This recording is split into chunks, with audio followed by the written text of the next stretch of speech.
64세에 재혼, 혼인신고하고 한 달, 인생의 모든 걸 잃을 뻔했습니다. 제 이름은 이서영입니다. 올해 64살이에요. 남편을 먼저 보낸 지 10년이 흘렀습니다. 처음 1년은 정말 힘들었어요. 아침에 눈을 뜨면 옆자리가 비어 있다는 게 믿기지 않았죠. 하지만 사람은 적응하는 동물이라고 했나요? 시간이 지나면서 저도 혼자 사는 것에 익숙해졌습니다. 반찬 가게를 운영하며 하루하루를 보냈어요. 새벽 5시에 일어나서 재료를 손질하고 아침 8시면 가게 문을 열었습니다.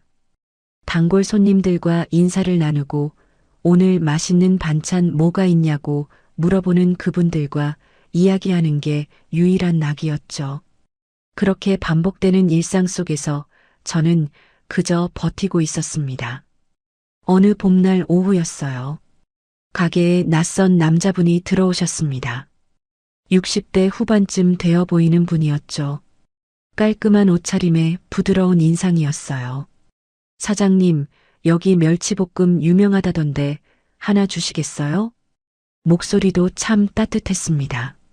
네, 금방 담아드릴게요. 그분은 박도연이라고 자신을 소개했어요.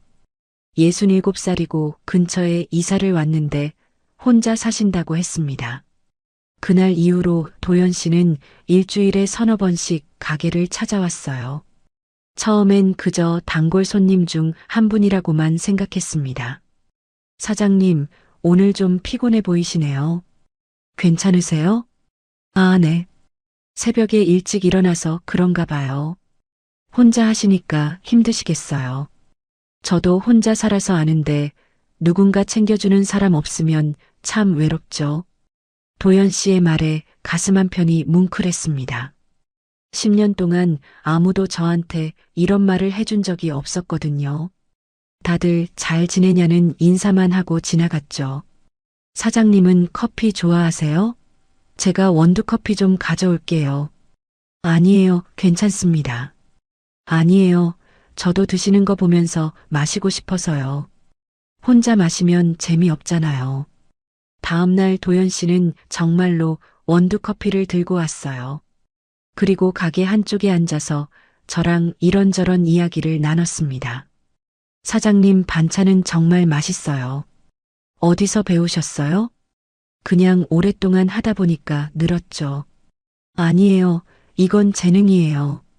손맛이 다르다니까요. 남편 살아생전에도 이렇게 칭찬받아 본 적이 없었어요. 남편은 늘 그냥 먹을 만한 애 정도만 말했거든요. 근데 도연 씨는 달랐습니다. 제가 만든 반찬 하나하나를 칭찬했어요. 주말이면 함께 공원을 산책했습니다. 도연 씨는 제 걸음에 맞춰 천천히 걸었고 제가 좋아하는 꽃 이야기를 하면 진지하게 들어줬어요. 서영 씨는 참 따뜻한 분이세요. 그래요? 네, 사람들한테 정성껏 반찬 만들어주시는 거 보면 알 수 있어요. 그런 사람 요즘 흔치 않아요. 가게 단골인 혜진 씨가 어느 날 조용히 제게 말했습니다. 혜진 씨는 저보다 2살 어린 62살인데 말수는 적지만 의리 있는 분이에요. 서영 씨, 그 남자분 요즘 자주 오시네요. 아, 도연 씨요? 좋은 분이에요. 너무 친절한 거 아닌가요? 조금 조심하세요. 과한 친절일 뿐이에요. 혜진 씨도 아시잖아요. 혼자 사는 사람들끼리 얼마나 외로운지. 혜진 씨는 더 이상 말하지 않았어요. 하지만 눈빛이 걱정스러웠습니다. 저는 그 경고를 무시했어요. 아니, 무시하고 싶었던 거죠. 10년 만에 느껴보는 따뜻함이었으니까요. 봄이 지나고 여름이 왔습니다. 도연 씨는 어느새 제 일상의 일부가 되어 있었어요. 가게에 안 오시는 날이면 왠지 허전했죠. 그렇게 몇 달이 지난 어느 날이었습니다. 도연 씨가 진지한 표정으로 말했어요. 서영 씨, 저랑 같이 살면 어떨까요? 심장이 쿵쾅거렸어요. 갑자기 무슨 말씀을? 우리 둘 다 외롭잖아요. 서로 의지하면서 살면 좋을 것 같아서요. 제가 지켜드릴게요. 지켜드릴게요. 그 말이 제 마음을 흔들었습니다. 10년 동안 아무도 저를 지켜주겠다고 말하지 않았거든요. 저는 늘 혼자 모든 걸 해결해야 했어요. 생각해 볼게요. 천천히 생각하세요. 전 기다릴 수 있어요. 그날 밤 잠이 오지 않았습니다. 도연 씨의 따뜻한 눈빛이 자꾸 떠올랐어요. 이 나이에 새로운 사람을 만난다는 게 설레면서도 두려웠죠. 며칠 뒤 저는 도연 씨에게 전화를 걸었습니다. 도연 씨, 저 좋아요. 정말요? 후회 안 하실 거죠? 네, 후회 안 해요. 전화를 끊고 나서 거울을 봤어요. 오랜만에 제 얼굴에 미소가 번져 있었습니다. 하지만 저는 몰랐어요. 그날 저녁 도연 씨가 가게 앞을 지나가면서 제 뒷모습을 바라보고 있었다는 걸, 그 눈빛이 따뜻함이 아니라 차가운 계산으로 가득했다는 걸, 저는 전혀 눈치채지 못했습니다. 늦게 찾아온 설렘에 취해서 위험의 문을 활짝 열어버렸다는 걸요. 서영 씨, 저랑 같이 살면 어떨까요? 심장이 쿵쾅거렸습니다. 도연 씨의 눈빛이 진지했어요. 갑자기 무슨 말씀을? 우리 둘 다 외롭잖아요. 서로 의지하면서 살면 좋을 것 같아서요. 제가 지켜드릴게요. 지켜드릴게요. 그 말이 제 마음을 흔들었습니다. 10년 동안 아무도 저를 지켜주겠다고 말하지 않았거든요. 저는 늘 혼자 모든 걸 해결해야 했어요. 천천히 생각해 볼게요. 서두르지 않아도 돼요. 전 기다릴 수 있으니까. 일주일을 고민했습니다. 밤마다 잠이 오지 않았어요. 이 나이에 새로운 사람과 함께 산다는 게 설레면서도 두려웠죠. 하지만 도연 씨의 따뜻한 눈빛을 생각하면 용기가 났습니다. 결국 저는 도연 씨에게 전화를 걸었어요. 도연 씨, 저 좋아요. 정말요? 후회 안 하실 거죠? 네, 후회 안 해요. 도연 씨는 기뻐했습니다. 그리고 이렇게 말했어요. 서영 씨, 우리 조용히 혼인신고만 할까요? 나이도 있고 괜히 주변 사람들한테 알리면 쓸데없는 말 들을 것 같아서요. 그래도 혜진 씨한테는 말해야 하지 않을까요? 둘만 알면 되죠. 우리 행복이 중요한 거지. 남들 시선이 뭐가 중요해요. 그 말이 맞는 것 같았습니다. 저도 괜히 사람들이 뭐라고 할까봐 걱정됐거든요. 혼인신고를 하던 날 도연 씨는 계속 웃고 있었어요. 구청 앞에서 저를 꼭 안아줬습니다. 이제 우리 가족이에요, 서영 씨. 가슴이 따뜻해졌습니다. 가족. 오랜만에 듣는 단어였어요. 그런데 이상한 일은 그날 저녁부터 시작됐습니다. 서영 씨, 가게 영업시간 좀 줄이는 게 어때요? 왜요? 손님들이 저녁에도 오시는데 몸 상하잖아요. 새벽부터 저녁까지 일하면 언제 쉬어요? 저녁 6시에 문 닫아요. 그럼 매출이 줄어드는데요. 제가 있잖아요. 걱정 마요. 도연 씨의 목소리는 여전히 부드러웠지만 뭔가 거절하기 어려운 분위기였습니다. 결국 저는 고개를 끄덕였어요. 다음 날부터 도연 씨는 가게에 자주 들렀습니다. 아침에도 오고 점심에도 오고 저녁에도 왔어요. 오늘 누가 왔어요? 단골 손님들이요. 평소랑 똑같아요. 남자 손님도 왔어요? 네, 몇 분 오셨어요. 어떤 사람들이에요? 질문이 점점 구체적으로 변했습니다. 처음엔 관심 때문인 줄 알았어요. 근데 매일 똑같은 질문을 받다 보니 숨이 막혔죠. 어느 날 저녁 도연 씨가 제 옷차림을 보더니 말했습니다. 서영 씨, 그 옷은 좀 그런데요. 뭐가요? 너무 화려해요. 반찬 가게 하는 사람이 그렇게 입으면 손님들이 오해할 수 있어요. 분홍색 블라우스였어요. 제가 좋아하는 옷이었죠. 화려하다고 할 만큼 요란하지도 않았습니다. 오해요? 무슨 오해를? 그냥 수수하게 입어요. 제 말 믿어요. 그날부터 옷장에서 화려한 옷들이 하나둘씩 사라졌습니다. 도연 씨가 좋아하는 회색, 베이지색 옷만 남았어요. 결혼한 지 보름쯤 됐을 때였습니다. 도연 씨 누나가 찾아왔어요. 박미정이라는 분이었는데 69살이었습니다. 첫인상부터 날카로웠어요. 저를 위아래로 훑어보더니 인사도 제대로 받지 않았습니다. 도연아, 이 사람이 내 부인이라고? 네, 누나. 서영 씨예요. 안녕하세요. 처음 뵙겠습니다. 제가 공손히 인사했지만 미정 씨는 코웃음을 쳤어요. 우리 집안과는 안 맞네. 도연아, 넌 원래 눈이 높았는데 나이 들더니 이렇게 됐구나. 귀를 의심했습니다. 처음 보는 사람한테 이렇게 말할 수 있나요? 누나, 그런 말씀은 사실을 말하는 거잖아. 반찬 가게나 하는 사람이랑 우리 도연이가 결혼했다니. 체면이 말이 아니야. 얼굴이 화끈거렸습니다. 모욕감이 밀려왔어요. 도연 씨가 저를 감싸줄 거라고 생각했죠. 근데 도연 씨는 아무 말도 하지 않았습니다. 서영 씨, 누나가 좀 직설적이셔서 그래요. 이해해 주세요. 이해요? 저한테 이해하라고요? 미정 씨는 그날부터 자주 집에 들렀습니다. 올 때마다 저를 평가했어요. 집안 청소는 이렇게 하는 거 아니야.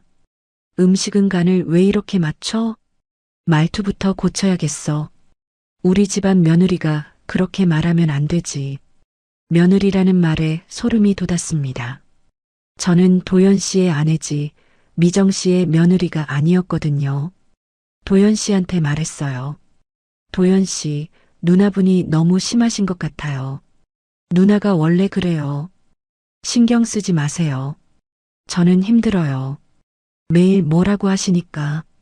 참아요. 누나도 우릴 위해서 하는 말이에요.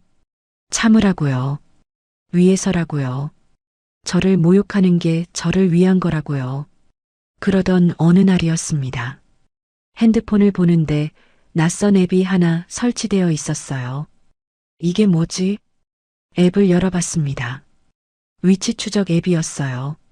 제 움직임을 실시간으로 추적하는 프로그램이었죠. 손이 떨렸습니다. 도연 씨한테 물어봤어요.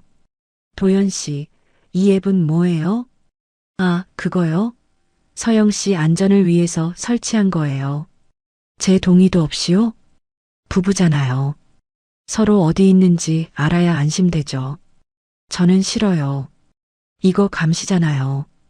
도연 씨의 표정이 변했습니다. 처음으로 차가운 눈빛을 봤어요. 감시라니요. 걱정해서 그런 거예요. 서영 씨 혼자 다니면 저는 불안하다고요. 그래도 이건 아니잖아요. 서영 씨, 제 말 안 들을 거예요? 우리 결혼했잖아요. 이런 것도 못 참아요? 목소리에 압박이 실려 있었습니다. 더 이상 말할 수 없었어요. 앱을 지우려고 했지만 비밀번호가 걸려 있었습니다. 그날 밤 잠을 이룰 수 없었습니다. 뭔가 잘못됐다는 생각이 들었어요. 이게 결혼 생활인가? 이게 사랑인가? 며칠 뒤였습니다. 화장실에 가려고 일어났다가 거실 구석에서 이상한 걸 발견했어요. 작은 렌즈였습니다. CCTV였죠. 심장이 쿵쾅거렸어요. 침실 쪽을 봤습니다. 책장 위에도 하나 있었어요. 부엌 찬장에도 있었습니다. 집 안 곳곳에 CCTV가 숨겨져 있었어요. 다리에 힘이 풀렸습니다. 바닥에 주저앉았죠. 숨을 쉴 수가 없었어요. 도연 씨가 언제 설치한 걸까? 왜 설치한 걸까? 저를 믿지 못하는 걸까? 아니면 혼인신고 한 달 만에 제 삶은 완전히 바뀌어 있었습니다. 영업시간도 입는 옷도 만나는 사람도 제 의지로 결정할 수 없었어요. 핸드폰엔 위치 추적 앱이 깔려 있고 집안엔 CCTV가 숨겨져 있었죠. 이게 도연 씨가 말한 지켜주겠다는 약속이었을까요? 아니었습니다. 이건 감금이었어요. 그날 밤 거울을 봤습니다. 거울 속 제 얼굴은 한 달 전과 달랐어요. 눈빛에서 생기가 사라지고 두려움만 가득했습니다. 악몽은 이제 막 시작된 거였어요. 다음 날 아침 도연 씨한테 물었습니다. 도연 씨, CCTV는 왜 설치하신 거예요? 도연 씨는 커피를 마시다 말고 저를 봤어요. 표정은 여전히 부드러웠습니다. 아, 그거요? 다 서영 씨 안전을 위해서예요. 집 안에까지 필요한가요? 요즘 세상이 얼마나 무서운데요. 혹시라도 도둑이 들면 어떡해요. 제가 서영 씨 지켜주려고 한 건데 왜 그렇게 예민하게 받아들이세요? 예민하다는 말에 가슴이 철렁했습니다. 제가 이상한 건가? 제가 과민 반응하는 건가? 그래도 미리 말씀해 주셨어야죠. 말하면 서영 씨가 반대할 것 같아서요. 전 서영 씨 안전이 제일 중요해요. 도연 씨는 제 손을 잡았어요.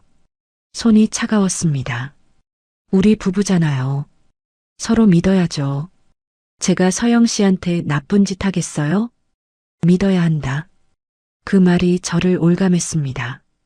가게에 나가려고 하는데 도연 씨가 물었어요. 오늘 누구 만나요? 단골 손님들이요. 혜진 씨도 와요? 아마 올 거예요. 매주 오시니까. 도연 씨의 눈빛이 날카로워졌습니다. 혜진 씨랑 너무 자주 만나는 것 같은데요. 친구예요. 오래된 단골이고요. 친구면 뭐해요? 서영 씨 이제 결혼했잖아요. 가족이 제일 중요하지. 친구가 뭐가 중요해요? 말문이 막혔습니다. 친구가 중요하지 않다니. 그럼 저는 누구하고 이야기해야 하나요? 혜진 씨한테 우리 결혼 이야기했어요? 아니요, 아직. 잘했어요. 굳이 말할 필요 없어요. 쓸데없이 관심받고 싶지 않잖아요. 그날 오후 혜진 씨가 가게에 왔습니다. 반가워서 인사하려는데 핸드폰이 울렸어요. 도연 씨였죠? 지금 뭐해요? 가게 보고 있어요. 손님 왔어요? 네, 한 분 오셨어요. 누구요? 단골 손님이요. 이름이 뭔데요? 손이 떨렸습니다. 혜진 씨가 제 표정을 보고 걱정스러운 눈빛을 보냈어요. 저 지금 바빠요. 나중에 전화할게요. 전화를 끊었습니다. 혜진 씨가 조용히 물었어요. 서영 씨, 괜찮아요? 네, 괜찮아요. 요즘 안색이 안 좋아요. 무슨 일 있어요? 아니에요. 그냥 좀 피곤해서요. 혜진 씨는 더 묻지 않았습니다.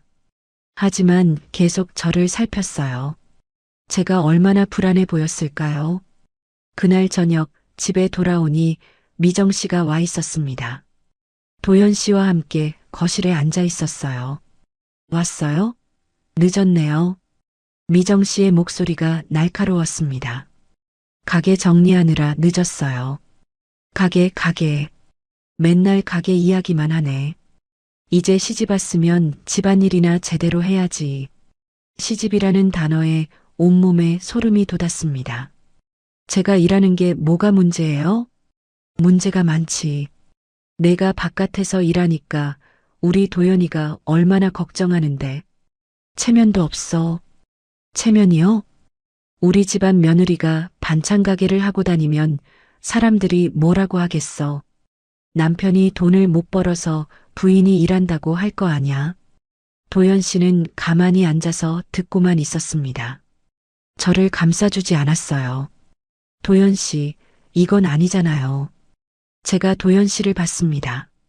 도연 씨는 한숨을 쉬었어요. 서영 씨, 누나 말씀도 일리가 있어요. 가게 일 그만두는 게 어때요? 귀를 의심했습니다. 뭐라고요? 서영 씨 몸도 힘들잖아요. 이제 나이도 있는데 쉬어야죠. 제가 있으니까 걱정 마요. 가게를 그만두라고요. 제 유일한 생존 기반을요. 안 돼요. 가게는 제 삶이에요. 삶은 무슨 삶? 이제 내 삶은 우리 가족이야. 내가 잘못 생각하고 있는 거야. 미정 씨가 끼어들었습니다. 내가 제대로 집안일을 해야 우리 도연이가 편하지. 지금은 내가 바깥에서 돌아다니니까 우리 가족이 다 괴로워. 제가 잘못했다고요. 제가 일하는 게 잘못이라고요. 전 잘못한 게 없어요. 목소리가 떨렸습니다. 미정 씨가 비웃었어요. 잘못이 없다고? 내가 얼마나 우리 도연이를 힘들게 하는데. 고집만 세고. 누나, 그만하세요. 도연 씨가 말했지만 저를 감싸는 말투가 아니었어요. 그냥 상황을 정리하려는 말투였죠. 서영 씨, 한번 생각해봐요. 우리 이제 가족이잖아요. 가족을 위해서 양보할 줄도 알아야죠. 양보. 자꾸 양보하라고 했습니다. 제 일도, 제 친구도, 제 시간도 다 포기하라고 했어요. 그날 밤 핸드폰을 보는데 혜진 씨한테서 문자가 왔습니다. 서영 씨, 오늘 많이 힘들어 보였어요. 언제든 연락해요. 답장하려는데 도연 씨가 다가왔어요. 누구한테 온 거예요? 혜진 씨요. 뭐래요? 그냥 안부 물어봤어요. 도연 씨가 제 핸드폰을 가져갔습니다. 앞으로 혜진 씨랑 연락하지 마요. 왜요? 서영 씨한테 이상한 말 하는 것 같아서요. 오늘도 제 전화 받을 때 표정이 이상했잖아요. 그건 혜진 씨가 우리 사이를 이간질하는 것 같아요. 그런 친구 만날 필요 없어요. 핸드폰을 돌려달라고 손을 뻗었습니다. 도연 씨는 주지 않았어요. 서영 씨, 제 말 안 들을 거예요? 저는 서영 씨 위해서 하는 말이에요. 위해서, 또 위해서라는 말이었습니다. 핸드폰 돌려주세요.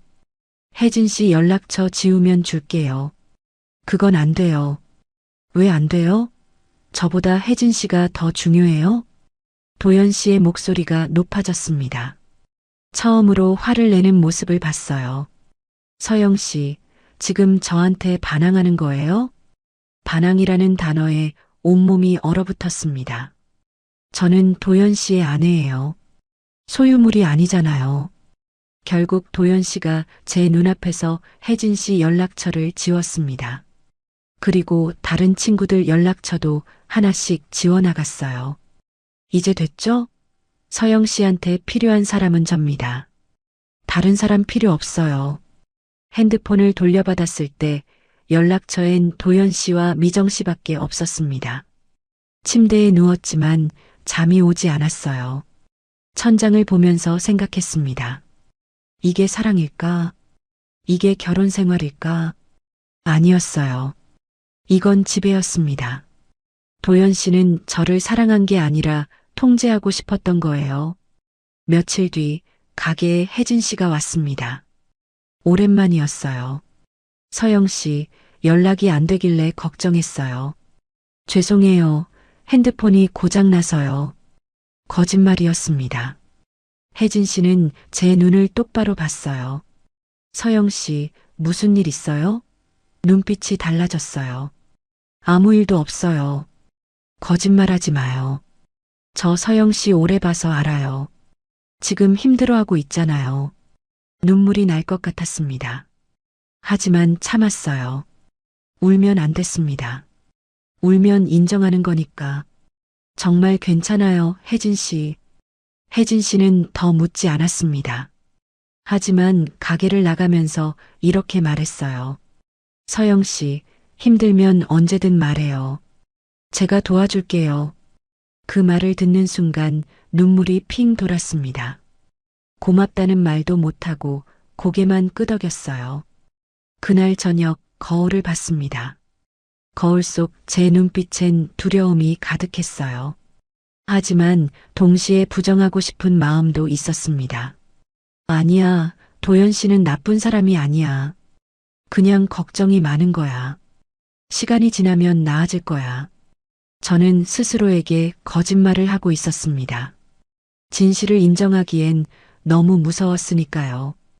일주일쯤 지났을 때였습니다. 도연 씨가 서류 몇 장을 들고 왔어요. 서영 씨, 잠깐 이것 좀 볼래요? 뭔데요? 재산 관련 서류예요. 혹시 몰라서 정리해 두려고요. 재산이라는 말에 긴장이 됐습니다. 제가 가진 건 가게와 작은 예금 통장, 그리고 남편이 남긴 보험금이 전부였어요. 왜 갑자기 재산 이야기를 해요? 우리 부부잖아요. 만약에 서영 씨한테 무슨 일 생기면 어떡해요? 미리 정리해두면 안심이죠. 무슨 일이 생긴다니. 불길한 말이었습니다. 그래도 지금 당장은 서영 씨, 저 믿잖아요. 그냥 형식적인 거예요. 나중에 서영 씨 힘들까봐 미리 해두는 거예요. 도연 씨는 웃고 있었어요. 하지만 그 웃음이 예전처럼 따뜻하게 느껴지지 않았습니다. 명의를 바꾸자는 건 아니고요. 그냥 제 명의로 잠깐 옮겨놨다가 나중에 다시 정리하면 되니까요. 잠깐이라는 말이 이상했어요. 왜 잠깐 명의를 옮겨야 하죠? 도연 씨, 이건 좀. 서영 씨, 저 의심하는 거예요? 제가 서영 씨한테 나쁜 짓 할 것 같아요? 또 그 말이었습니다. 의심하냐는 말. 저를 의심 많은 사람으로 만드는 말이었어요. 그게 아니라 너무 갑작스러워서요. 갑작스럽긴요. 우리 결혼한 지 벌써 한 달 넘었는데, 이제 이런 것도 정리해야죠. 도연 씨가 서류를 제 앞에 놓았습니다. 뭔가 서명하라는 듯이요. 천천히 생각해 볼게요. 뭘 생각해요? 부부 사이에 이런 것도 못 믿으면 어떡해요? 압박이 들어왔습니다. 거절하면 안 될 것 같은 분위기였어요. 오늘은 피곤해요. 내일 다시 이야기해요. 도연 씨의 표정이 굳어졌습니다. 서영 씨, 자꾸 이러시면 저도 섭섭해요.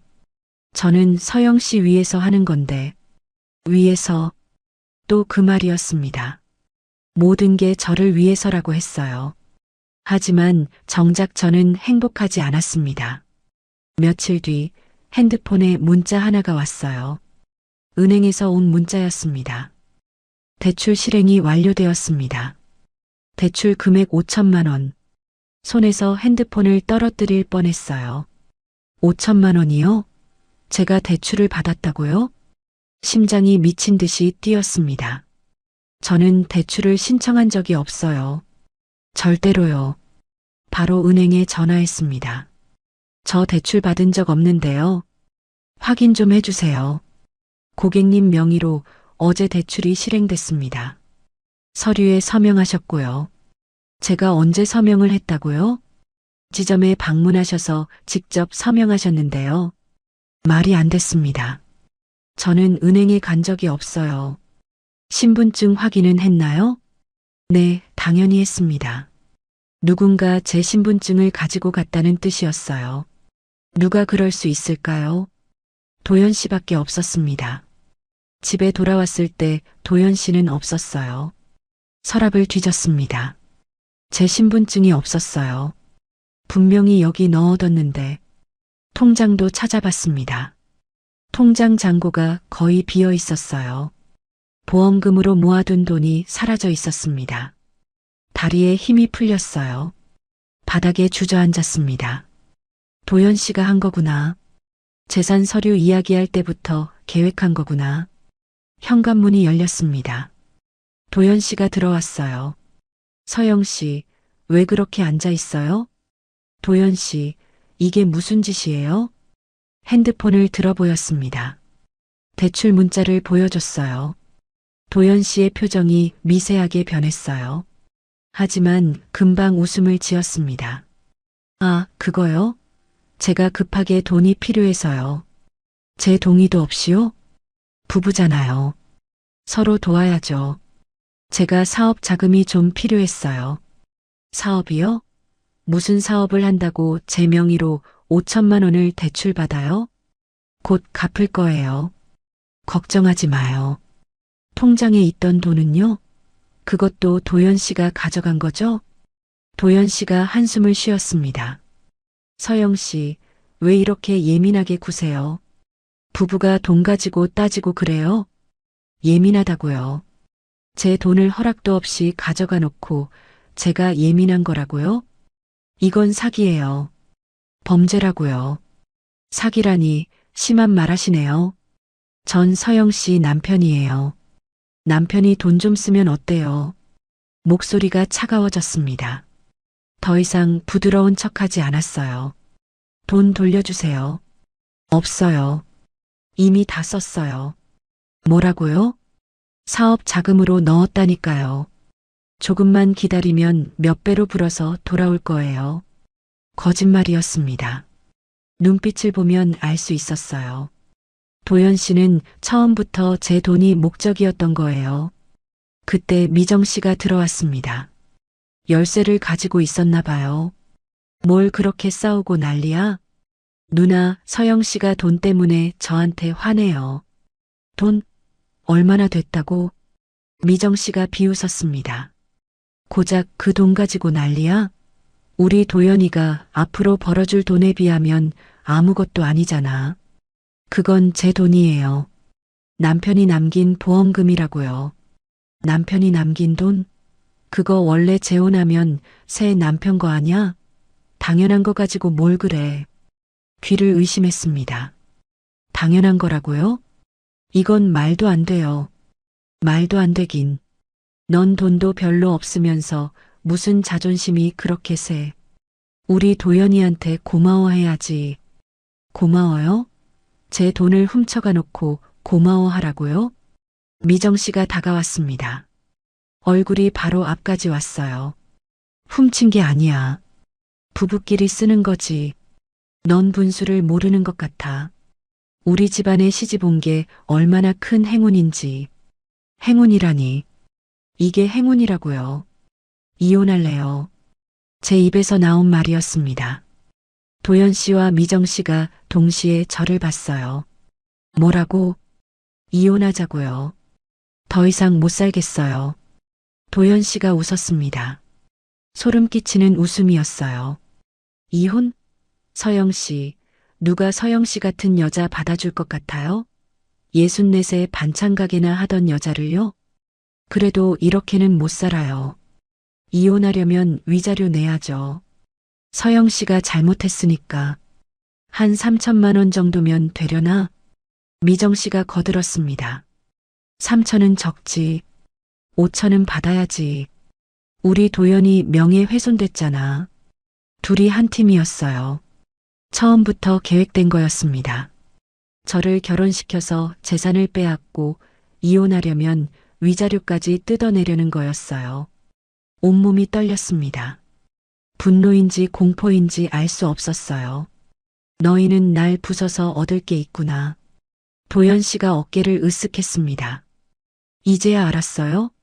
늦었지만 신뢰가 무너졌습니다. 완전히 무너져 내렸어요. 저는 도연 씨를 사랑했던 게 아니었어요. 외로움에 속았던 거였습니다. 그날 밤 잠을 한숨도 자지 못했어요. 천장을 보면서 생각했습니다. 어떻게 해야 하지? 어떻게 벗어나야 하지? 도망쳐야 한다. 지금 당장 도망쳐야 한다. 마음속에 불길이 타올랐어요. 신뢰는 사라지고 의심만 가득했습니다. 아니, 이젠 의심이 아니었어요. 확신이었습니다. 도연 씨와 미정 씨는 처음부터 저를 이용하려고 계획한 거였어요. 혼인신고 한 달 반 만에 제 인생이 완전히 무너져 내렸습니다. 하지만 저는 아직 살아 있었어요. 아직 포기하지 않았습니다. 이제 저는 알았어요. 이 지옥에서 빠져나가야 산다는 걸요. 그날 밤 이후로 잠을 제대로 잘 수 없었습니다. 눈을 감으면 도연 씨의 차가운 눈빛이 보였어요. 미정 씨의 비웃는 얼굴이 떠올랐죠.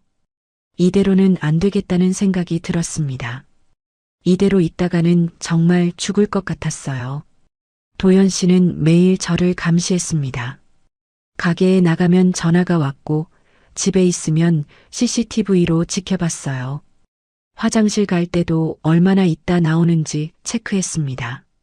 숨을 쉴 수가 없었어요. 서영 씨, 오늘 누구 만났어요? 아무도 안 만났어요. 거짓말하지 마요. 가게에 남자 손님 왔잖아요. 단골 손님이에요. 단골이면 뭐해요? 남자잖아요. 앞으로 남자 손님한테는 말 걸지 마요. 말도 안 되는 요구였습니다. 장사를 하는데 손님한테 말을 하지 말라니요. 그럼 장사를 어떻게 해요? 그러니까 가게 접으라는 거예요. 맨날 말했잖아요. 도연 씨의 목소리가 점점 커졌어요. 저는 움츠러들었습니다. 미정 씨는 이틀에 한 번씩 찾아왔어요. 올 때마다 저를 평가했습니다. 청소는 왜 이렇게 했어? 구석구석 안 보이네. 밥은 왜 이렇게 짜? 우리 도연이 건강 생각 안 해? 너 옷 좀 제대로 입어. 꼴이 말이 아니야. 하루하루가 지옥이었습니다. 어느 날 새벽 거울을 봤어요. 거울 속 제 모습이 낯설었습니다. 눈은 푹 꺼져 있고 뺨은 앙상하게 말랐어요. 한 달 만에 몇 년은 늙은 것 같았습니다.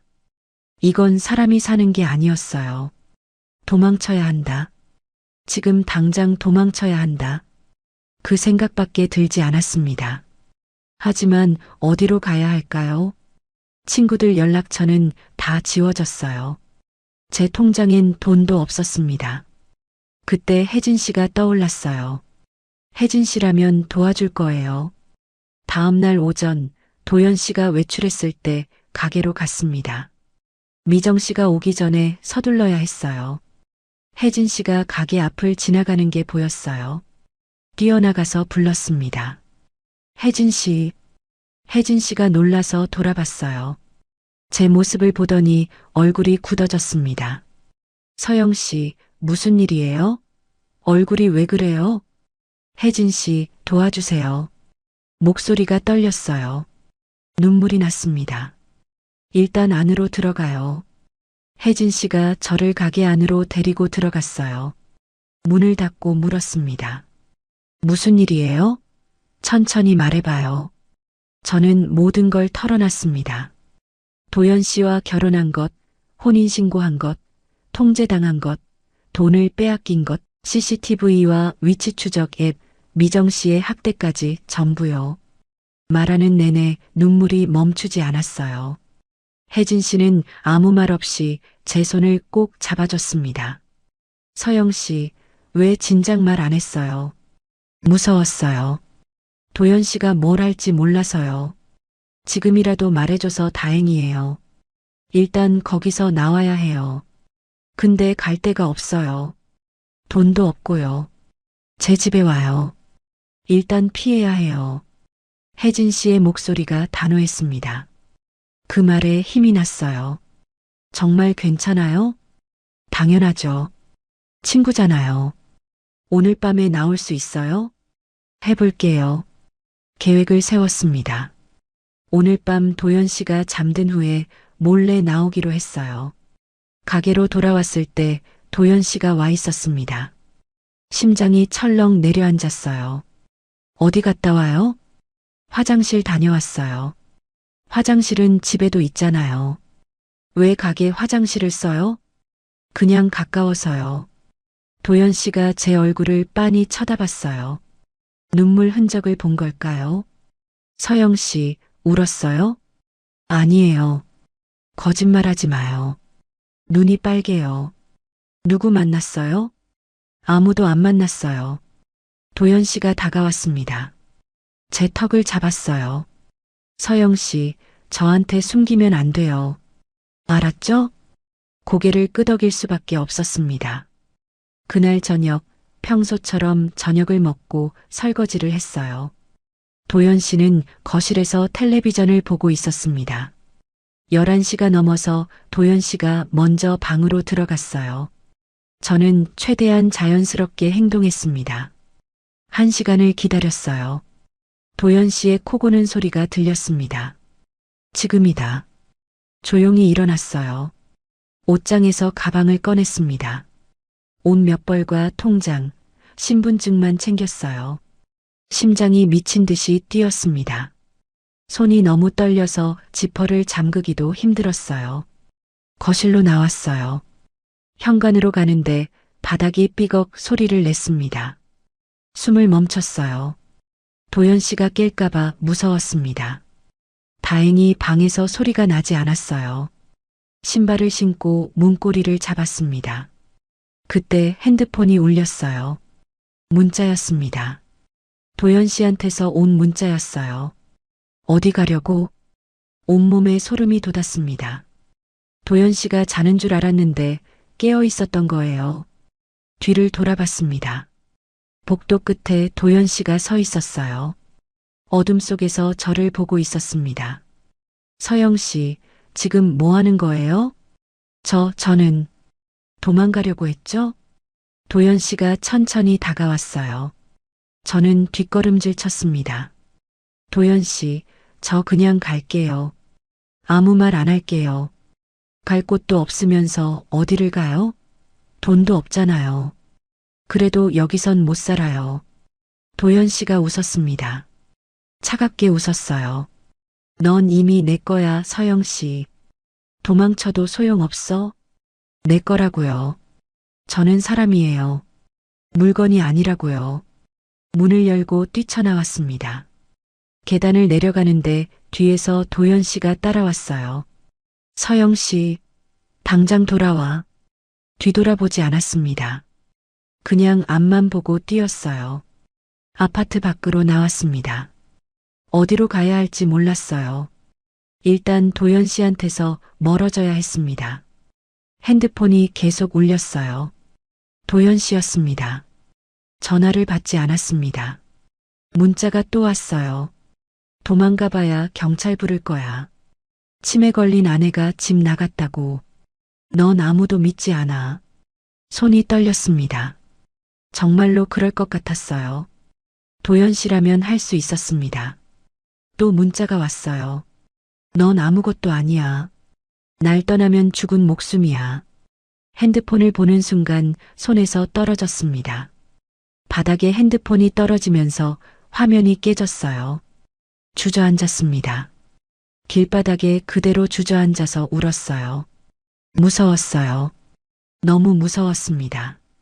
도연 씨한테 잡히면 어떡하지? 정말로 경찰을 부르면 어떡하지? 아무도 제 말을 믿지 않을 거예요. 64살 여자가 남편한테 학대당했다고 말하면 누가 믿겠어요? 공포가 온몸을 휘감았습니다. 숨을 쉴 수가 없었어요. 그때 누군가 제 어깨를 잡았습니다. 서영 씨, 고개를 들었어요. 혜진 씨였습니다.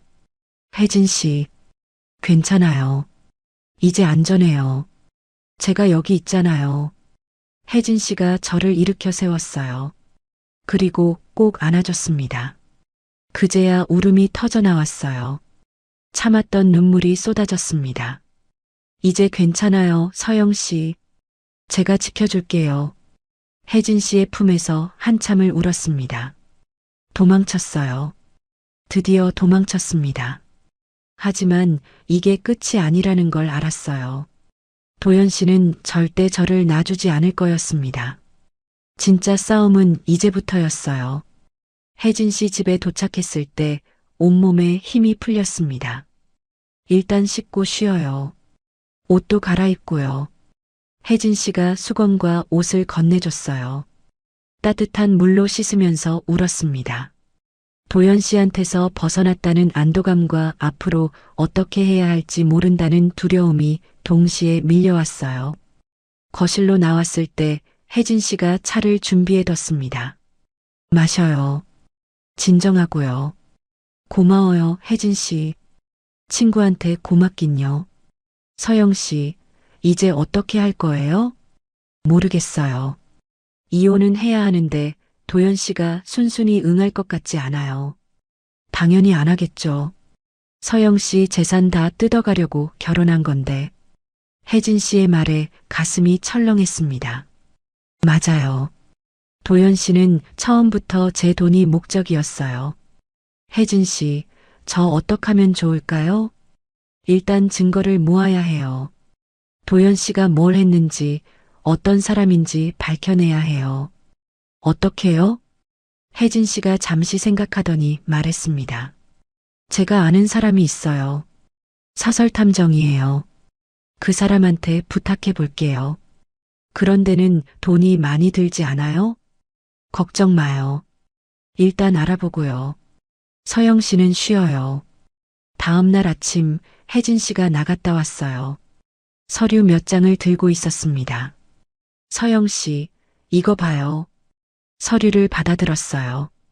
도연 씨의 전과 기록이었습니다. 손이 떨렸습니다. 사기, 횡령, 배임.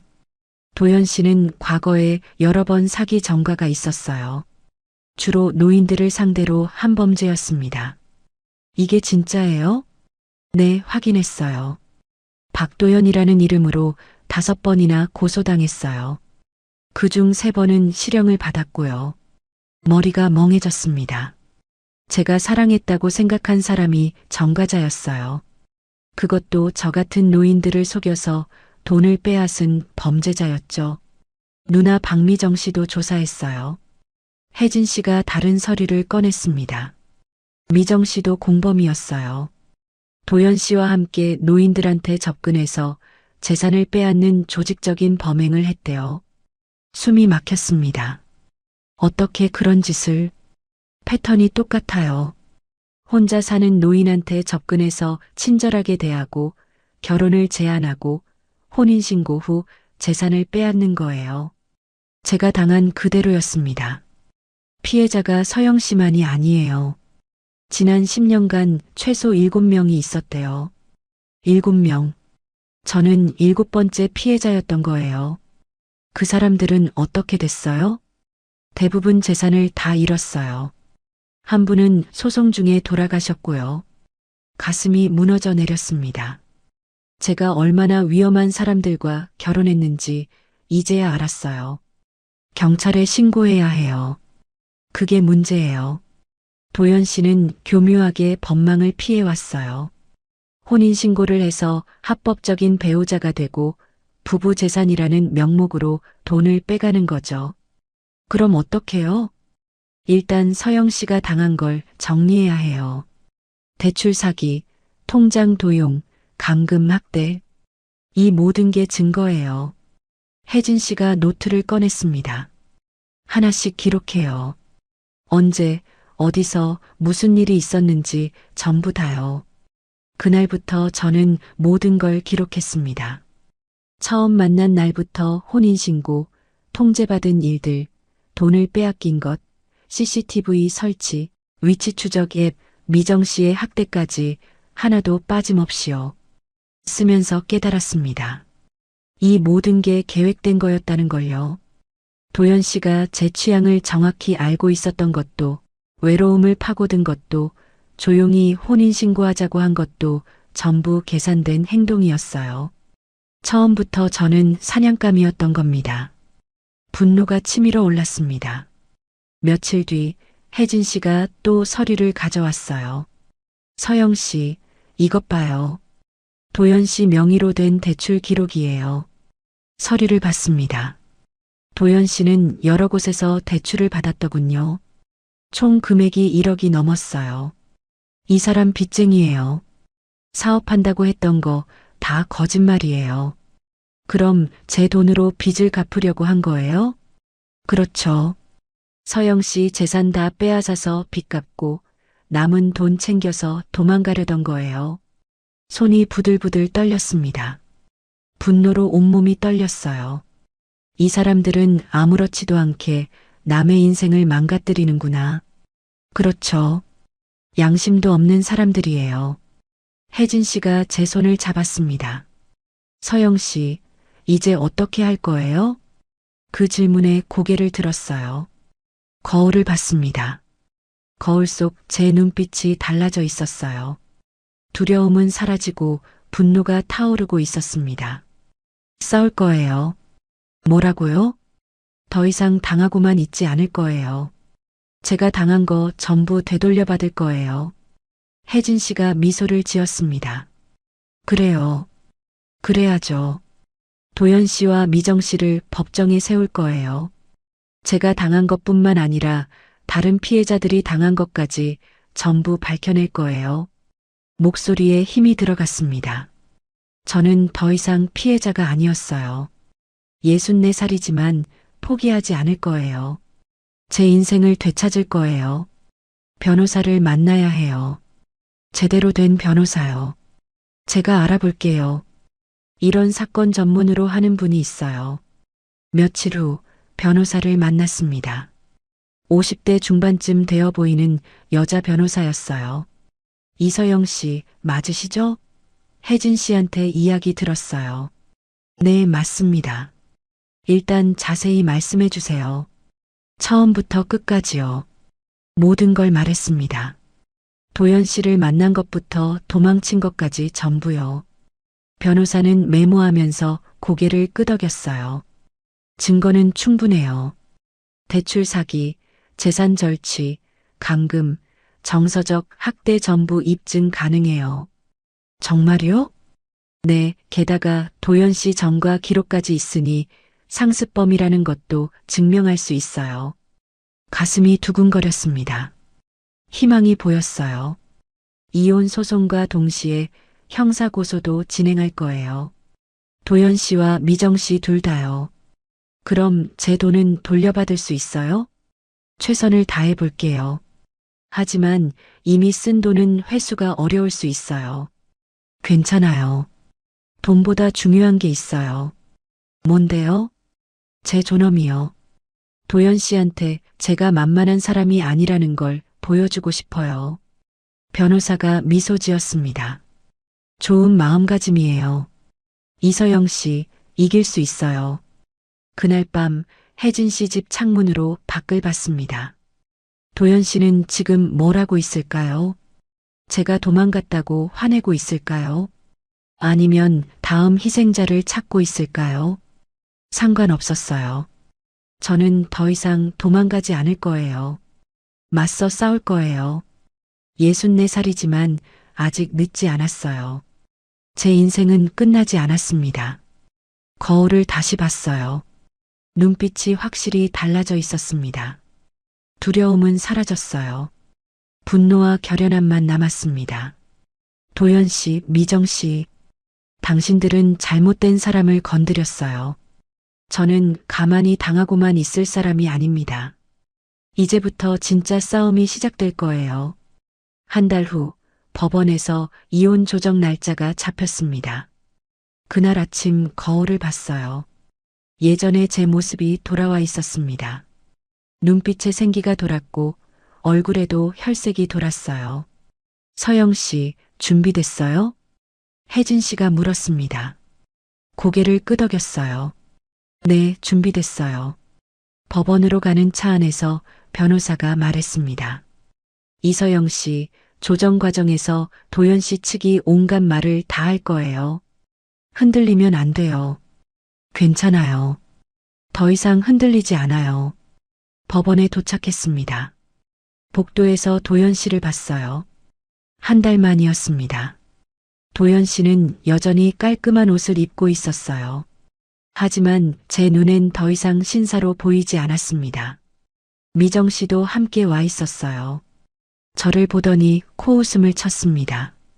어머, 도망간 며느리가 여기 있네. 며느리가 아니에요. 곧 남이 될 사람이죠. 제 목소리는 떨리지 않았어요. 미정 씨가 놀란 표정을 지었습니다. 뭐, 내가 감히. 조용히 하세요. 여긴 법원이에요. 변호사가 말했습니다. 미정 씨는 입을 다물었어요. 조정실에 들어갔습니다. 조정위원이 양쪽을 번갈아 보며 말했어요. 오늘은 이혼 조정 절차입니다. 양측의 의견을 듣겠습니다. 도연 씨 측 변호사가 먼저 말했습니다. 저희 의뢰인은 이혼을 원하지 않습니다. 부인이 일방적으로 집을 나가서 현재 별거 중입니다. 거짓말이었어요. 제가 일방적으로 나간 게 아니에요. 도망친 거였죠. 제 변호사가 반박했습니다. 이서영 씨는 박도연 씨의 지속적인 감금과 학대, 재산 절취로 인해 부득이하게 집을 나올 수밖에 없었습니다. 관련 증거를 제출했습니다. 조정위원이 서류를 검토했어요. 박도연 씨, 이서영 씨 명의로 무단 대출을 받은 게 사실입니까? 도연 씨가 대답했습니다. 부부간에 있을 수 있는 일 아닙니까? 저희는 합법적으로 혼인신고를 한 부부입니다. 하지만 배우자 동의 없이 대출을 받았다는 게 문제입니다.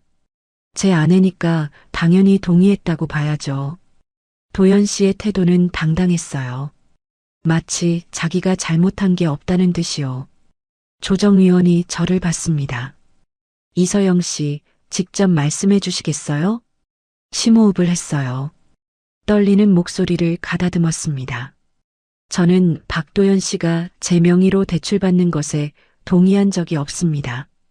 제 통장에서 돈을 인출한 것도 몰랐어요. 알았을 때는 이미 돈이 다 사라진 후였습니다. 거짓말. 도연 씨가 소리쳤어요. 서영 씨, 어떻게 저한테 이럴 수 있어요? 우리 사랑했잖아요. 사랑이라는 말에 웃음이 나왔습니다. 사랑이요? 그게 사랑이었어요? 당연하죠. 제가 서영 씨 얼마나 아꼈는데요. 아낀 게 아니라 감시했죠. CCTV 설치하고 위치 추적 앱 깔고 친구들 연락처 지우고. 그게 사랑이에요? 도연 씨의 표정이 일그러졌습니다. 그건 서영 씨 안전을 위해서였어요. 저를 오해하시는 거예요. 오해가 아니에요. 증거가 다 있어요. 변호사가 서류를 꺼냈습니다.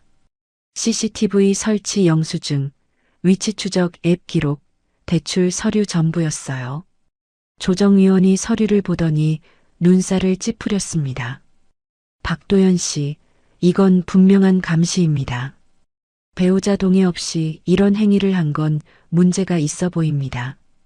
도연 씨가 당황한 표정을 지었어요. 그때 미정 씨가 끼어들었습니다.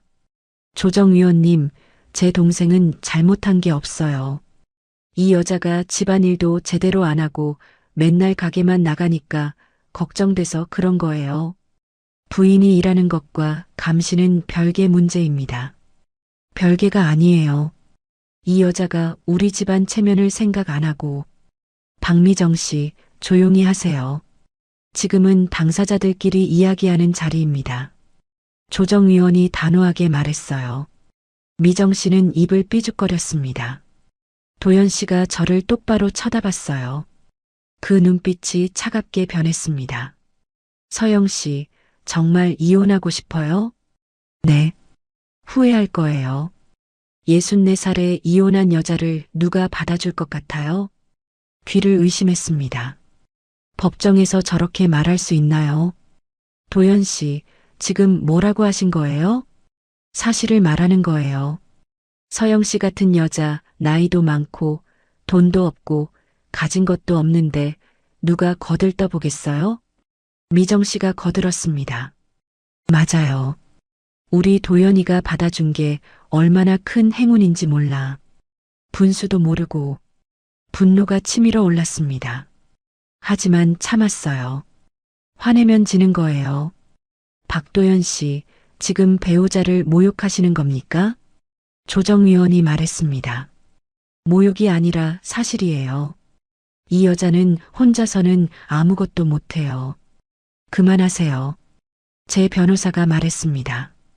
더 이상의 인격 모욕은 법적 조치를 취하겠습니다. 도연 씨는 비웃었어요. 법적 조치? 해봐요.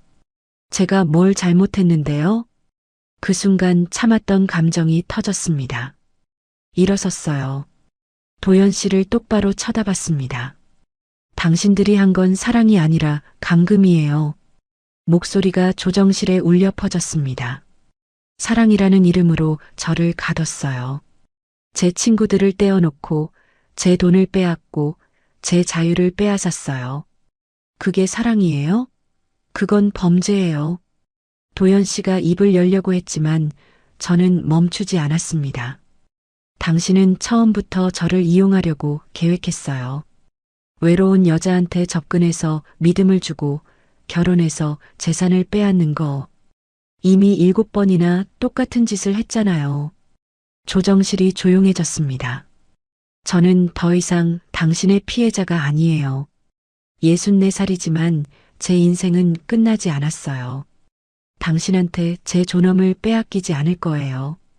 도연 씨의 얼굴이 창백해졌어요. 미정 씨도 말문이 막힌 듯 아무 말도 하지 못했습니다. 조정위원이 고개를 끄덕였습니다. 이서영 씨 말씀 잘 들었습니다. 조정은 결렬됐습니다. 재판으로 진행하겠습니다. 2달 후 판결이 나왔습니다. 이혼을 허가한다. 피고 박도연은 원고 이서영에게 위자료 3천만 원을 지급할 것, 또한 무단으로 대출받은 5천만 원에 대한 민사상 책임을 진다. 판사의 목소리가 법정에 울렸어요. 피고의 행위는 명백한 재산 절취 및 정서적 학대로 인정된다. 추가로 사기 혐의에 대해서는 검찰에 송치한다. 이겼습니다. 법정을 나오면서 도연 씨를 봤어요. 창백한 얼굴로 서 있었습니다. 미정 씨는 저를 노려봤지만 아무 말도 하지 못했어요. 혜진 씨가 제 손을 잡았습니다. 서영 씨, 해냈어요. 네, 해냈어요. 눈물이 났습니다. 하지만 슬픈 눈물이 아니었어요. 후련함과 안도의 눈물이었습니다. 법원을 나왔을 때 햇살이 따뜻했어요. 새로운 시작이었습니다. 판결이 나고 한 달이 지났습니다. 도연 씨와 미정 씨는 사기 혐의로 기소됐어요. 제가 당한 것뿐만 아니라 과거 피해자들의 진술까지 더해져서 실형을 받을 가능성이 높다고 했습니다. 위자료와 대출금 일부를 돌려받았어요. 전부는 아니었지만 새로 시작하기에 충분한 금액이었습니다. 그날 아침 오랜만에 제 가게 앞에 섰어요. 문은 닫혀 있었고 먼지가 쌓여 있었습니다. 2달 동안 방치된 흔적이었죠. 열쇠를 꺼내서 문을 열었어요. 삐걱 소리를 내며 문이 열렸습니다. 가게 안은 그대로였어요. 제가 마지막으로 청소했던 그날 그대로요. 반찬을 담던 그릇들, 냉장고, 조리대, 모든 게 제자리에 있었습니다. 가슴이 뭉클해졌어요. 여기가 제 자리였구나. 제가 돌아올 곳이었구나. 청소를 시작했습니다. 먼지를 닦고 바닥을 쓸고 냉장고를 정리했어요. 땀이 났지만 기분이 좋았습니다. 제 손으로 제 공간을 되찾는 기분이었어요. 서영 씨, 뒤를 돌아봤어요. 혜진 씨가 서 있었습니다. 혜진 씨, 어떻게 여기를? 올 줄 알았어요. 오늘쯤 가게 정리하러 올 것 같아서요.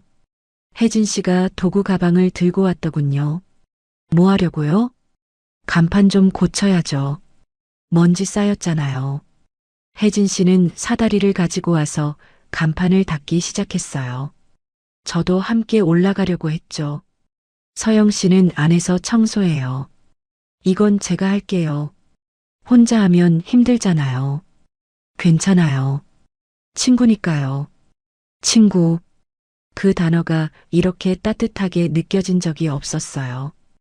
혜진 씨는 묵묵히 간판을 닦았습니다. 햇빛을 받으니 간판이 반짝거렸어요. 서영인의 반찬가게. 제 이름이 적힌 간판이 다시 빛났습니다. 저도 안에서 청소를 계속했어요. 그릇을 닦고 선반을 정리하고 조리대를 소독했습니다. 해가 지기 전에 가게는 깨끗해졌어요. 다 됐어요. 혜진 씨가 사다리에서 내려왔습니다. 함께 밖에서 가게를 봤어요. 깨끗해진 간판, 닦인 유리창, 정돈된 가게 안. 예전 모습으로 돌아와 있었습니다. 고마워요, 혜진 씨. 정말 고마워요. 뭐가 고마워요? 당연한 거 했을 뿐이에요. 제가 힘들 때 옆에 있어줘서 고마워요. 혜진 씨 아니었으면 저 어떻게 됐을지 몰라요. 혜진 씨가 제 어깨를 토닥였습니다. 서영 씨가 용기 낸 거예요. 전 그냥 옆에서 지켜봤을 뿐이에요. 그 옆에 있어줬다는 게 큰 힘이 됐어요. 두 사람은 한동안 말없이 가게를 바라봤어요. 내일부터 다시 시작하려고요. 좋은 결정이에요. 서영 씨 반찬 그리웠어요. 정말요? 당연하죠. 단골 손님들도 다 물어봤어요. 서영 씨 가게 언제 여냐고. 가슴이 따뜻해졌습니다. 저를 기다려준 사람들이 있었어요. 다음 날 아침 새벽 5시에 일어났습니다. 오랜만에 느껴보는 새벽이었어요.